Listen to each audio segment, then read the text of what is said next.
बे नोंनि खाथिनिया लेबु गल लेबु बेबो बिराद थायो फांसेयावनो 100 किल'स मोनो 5 yearsनि उनाव औ दानो बहुत थायखाबाय 2 yearsल' जादों बेयो ओमफ्राय जेब्ला 5 years attain खालामगोन होमबाना बेयो फांसेयावनो 100 kilos होयोनो नोंखागौ जिबायदि बारदों बेवहाय सिनायो मिथियो ओमफ्राय बेराफोर होनो मोजां बेनि थ्रुयैहाय ना सु थाबायना सु गोजा ओमफ्राय जेनेबा एसे गेप थायोना जों काटा बेरा होनाय टाइमावबो होमबाना बे गेपखौ बे मेकआप खालामजोबो आरो बे जिनिसा सु गोनां जन्थुफोरा फैनो हाया बेजोंनो लोगोसे इन्टारक्रपबो लायो जों जेरै दा बुदबुदि गायदों जोगोनार गायदों गेजेर गेजेर बेजोंबो मेंटेनेन्स एसे ओंखारो आरो दा नैबे नागपुर अरेन्जआबो लास्ट टाइमबो थायदोंमोन एबारबो बिबार बारजोब्बाय बेखौबो बड'लेण्डआव गायनो हायो मोजां बेबो बांसिनानो बे माने बेफोरबायदि माबायावबो बेमार सोमजियोना बेबायदि बेमार सोमजिनाय सोमजियो बेफोरखौ मेनेज खालामनांगौ जायो जेब्ला जों फार्मिं खालामोना अनेक चेलेन्ज फैयो जेरै लिफ माइनार होननाय मोनसे फैयो बिलाइयाव ओरै आस बायदि फैयो बेनि थाखाय कन्ट्रोल मेजारा मा लानांगौ दा बिलाइ गोरलै ओंखारबानो कपार अक्सिक्लराइड होननाय COC खौ स्प्रे खालामनांगौ 2 ग्राम पर लिटार दैयाव दा बेफोरखौ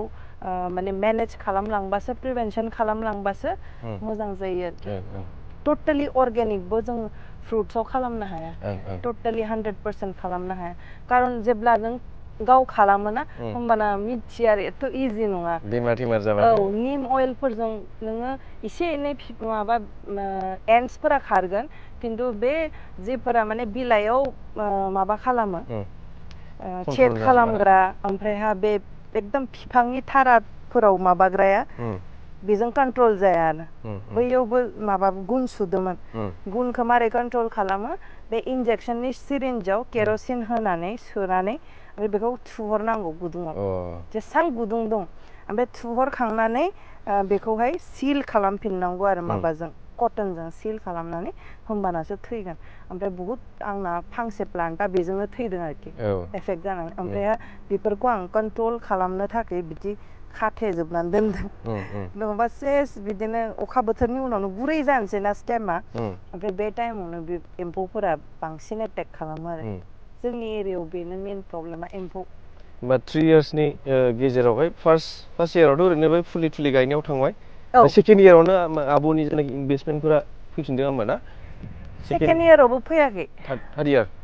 औ थार्ड इयारनिफ्रायसो फैदों दासिम बेसेबांसो इनभेस्टमेन्ट थांखो नोंथांनि बे माबायाव नार्सारि बे माबा बानायनायाव इनभेस्टमेन्टआ माने खालि प्लान्टल'बाथ' बिदिनो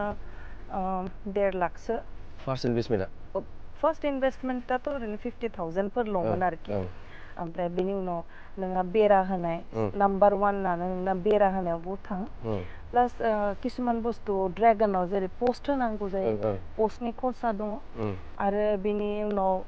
जों लेबारफोर थाग्रा शेड बानायनांबाय न' बानायनांबाय टेम्परारि बिदि बानायबाय ओमफ्राय बेखौ बे न' जि जों थाग्रा बेखौ बाद होनानै जुदि बे पलि हाउस आरो लेबारफोर थाग्रा आरो गासैखौबो नायोबा 1.5 लाखसोनि इनभेस्टमेन्टखौ इनिशियेलि खालामबाय आरो ओमफ्राय बिदिनो सुटपुट खरसथ' उनाव खालामलांबाय थाबाय मालाबा 30,000 20,000 बेफोरबायदि खालाम ओमफ्राय बिदिनो 2-3 लाखसो पुरा टटेलि इनभेस्ट जाबाय आरोखि ओमफ्राय बेखौहाय लास्ट इयारनिफ्रायसो एसे रिटार्नखौ मोनदों ओमफ्राय बेफोरावहाय बै माबानि मेन नार्सारि बानायनायावहाय बेफोरखौ नोंथांनि सिजन वाइज सेल जायोना जास्ट कन्टिनिउ बांसिनानो जुन जुलाइ आगष्ट सेप्तेम्बरसिम बै रेनिं सिजनाव रेनि सिजनाव बिराद मोजां सेल जादों ओमफ्राय मानसिफोराबो नङो जे माने रेनि मनसुन सिजनावल'सो बिफां गायब्ला सारभाइभ खालामो होननानै बे पुराना थिंकिंआ दाबो दं आरोखि खिन्थु जेसां नोङो थाइलेण्ड मालयेसिया बा भियेटनामनि बिफांफोर दङ जेरै बे थाइलेण्डनि बेफोरो माने 12 मासिया भेराइटि ओमफ्राय एनि टाइम नों गायनो हायो जुदि नोंहा वाटारिं फेसिलिटि इरिगेसननि फेसिलिटि दङ दाथ' बयनावबो बरिं दङ कारेन्ट दङ सलार दङ दा बिदि दै होनो हायोबा नों जिखुनु सिजनावनो बिफां गायनो हायो आरो प्रब्लेम गैया बेखौ मा होनो बेखौ ओरैनो मा भेराइटि बिनि नामाथ' वाटारमेलन गुआवा बेखौ वाटारमेलन गुआवा होनो ओरैनो थाइलेण्डनि टप 7 गुवाभाखौ आं लाबोदों दा बेसांल' जानानै दङ जेब्ला बिफाङा जोंनि सेबां जागोन आरो खनथामसो फिथाइ थायखांगोन होमबानासो आं बिनि मादारखौ माने मादारनिफ्राय बिफां फिसा बानायगोन ओमफ्राय बयनिबो थाखाय माने रेडि खालामगोन आरो प्लान्टसफोरखौ बे बेराम जाबाय नामा बे आब' नैबे येल्ल'इश मार्कफोरनि बेहा बेराम जायाखै बेखौ जोङो बावाखै ट्रान्सप्लान्ट खालामनाया ट्रान्सप्लान्टेसन शक नांदों ओमफ्राय बे थान्दा दिनाव बिदिनो एसे रानो दै साननैसो मोनाबानो दा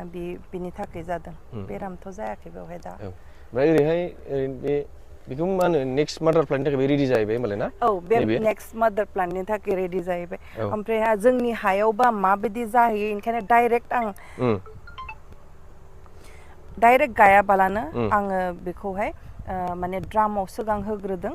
जाहाथे माने बाराद्राय अखा हाबाबो बेखौहाय एसे शिफ्ट खालामनो हायो दा नायग्रोनोसै एडजास्ट खालामग्रोथोंसै बेनोबो टाइम होनांगौ ना ओमफ्राय बेनो आरो थाइलेण्डनिया ओमफ्राय ओरै फैबाय जोङो नै ड्रागन बेलाय बेसे गोबावनि जाखो बेयो ड्रागन बेखौहाय गायनाया दा 3rd टाइम फ्रुटिं मोनगोन आरोखि थ' माने बियो 4 इयार्सआनो जासिगोन माने गायजेननायावनो बेखौबो गायनाय जादों बेखौ होमबा ड्रागन बे माबाखौ गायजेननाया बे 4 बोसोरसो जाबाय होमबा ना औ 4 बोसोर क्लोज जासिगोन बेलाय मा भेराइटि बे मालेशियान रेड आरो बेवहायनो गेजेर गेजेर थाइ पिंकबो दङ औ येल्ल'बो दं ना येल्ल' ड्रेगन फ्रुटबो दङ जोंनाव येल्ल'नि मोननै भेराइटि दं मोनसे जाहैबाय एक्वाडर पाल'रा होनो बे इजराइलनि भेराइटि ओमफ्राय सेकेन्ड येल्ल'आ जाहैबाय इजराइल येल्ल' मोनसे ओमफ्राय मोनसेया जाहैबाय एक्वाडर पाल'रायाथ' एक्वाडरनिनो ओमफ्राय इजराइल येल्ल'आ इजराइलनि भेराइटि बांसिनानो F1 हाइब्रिद जोब ना ओरैनो ड्रेगनाव बहुत हाइब्रिड्स दंजोबो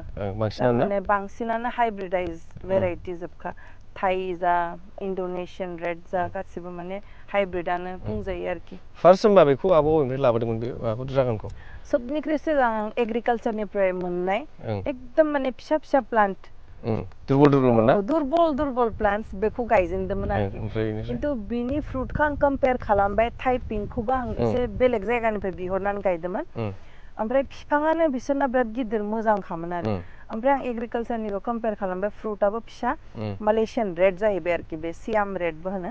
ओमफ्राय बे थाइ रेडआ साबसिन फिथाइनि साइजआबो देरसिन ओमफ्राय ग्रथआबो बिराद थाब टायारसिन मोनहैदों माने बे ड्रागन फ्रुटखौ माने आंबो आगोल गायखांबाय आरो बे बुस्थुखौ माने एग्रिकालचारनिफ्राय मोननायमोन ओमफ्राय आंनिया मा प्रब्लेम जादों होनबा बेबायदिनो नै बिदि येल्ल'इश जानानै ओरै माबा जालांना बे फांगास होनो फांगासनि फांगास प्रब्लेम जायो ओमफ्राय आंनि प्रब्लेमा माने मेचुर जाना जायाखै प्लान्टआ बेबायदि मोनदों आं एग्रिकालचारनि मोननायमोन आरो मेचुर नङा थारमाने बिदि काटिंफोरजों बानायनाय प्लान्टआ बिनि नेक्स्ट बिनिफ्राय जि बिलाइ ओंखारगोन एकदम गोरलै सुब्रे ओंखारगोन आरोखि ओमफ्राय जुदि बिराद मोजां पुराना मादार प्लान्टनिबा नैबेबायदि जागोन खोमथा हेभि जागोन आरोखि प्लान्टआ ओमफ्राय बिनिफ्राय ओंखारनाय बिलाइआबो गिदिर ओमफ्राय थाबनो लावग्रा रोजासिन जागोन आरोखि थाबनो टायारसिनबो मोनो आरो मोनसे कारन जाहैबाय जुदि नोङो बिनिफ्राय ग्रोथ जानायखौ साइडनि ब्रान्चखौ जुदि हास'वाबा मोनसेल' थोंजों दोननांगौ होमबाना ब्रे ओंखारबाथाय ग्रोथआ जाया टायारसिन मोनहैया आरोखि बे आंनिया माने बेबायदियावहाय फ्लावारिं ससे फैबाय ओमफ्राय जेब्लानाखि एसे जायो बे थफाफा जायो होनबाथाय हारसिंनो सिरिफिनोमोन बेबायदि फ्लावार ड्रप बेमार जादों ओमफ्राय भिटामिनफोरबो होदोंमोन आं ओमफ्राय हरमन्सफोरसो होनांगौ नामा बिदि सानबाय थादों जेबो होनाङाखै हरमन्सबो जेबो होनाङाखै प्रब्लेमा जाहैबाय जुदि नों सानोबा जे माइक्र' निउट्रियेन्ट्सनि कमि दङबा नोङो खनसेसो बे जेनेबा जिखुनु कम्पानिनि माइक्र' निउट्रियेन्ट्स बे अर्गेनिकआनो जायो सिविड फार्टिलाइजाराबो मोनसे माइक्र' निउट्रियेन्टनि सर्स बेफोरबायदिनो जिंक बरन बिदि माबा मोनो आरोखि मेगनेसियाम बिदि कम्प'जिसन मोनो बेखौहाय खनसे सारनानै होब्ला बिबार बारनायनि बोथोराव मोजां जायो